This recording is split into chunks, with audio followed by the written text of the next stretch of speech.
front of me is the OUKITEL OKT1, and today I would like to show you how you can change apps permissions on this tablet. First of all, you need to access settings and tap on apps and notifications here. Then scroll down, select advanced, scroll down again and click on permission manager. After that, tap on one of your device's features, like location, and select an app. I will go with Opera. Then select one of those options. Allow only while using the app, ask every time, or deny. I will go with the first one, so I have to click on it and go back.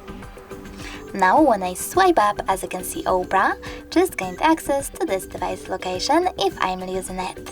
But you can always just select any feature and any app. Then click on See All Calendar's permissions instead and manage all of them only for this app from here. Thanks so much for watching. If you enjoyed this video, don't forget to leave a like, comment and subscribe. Bye!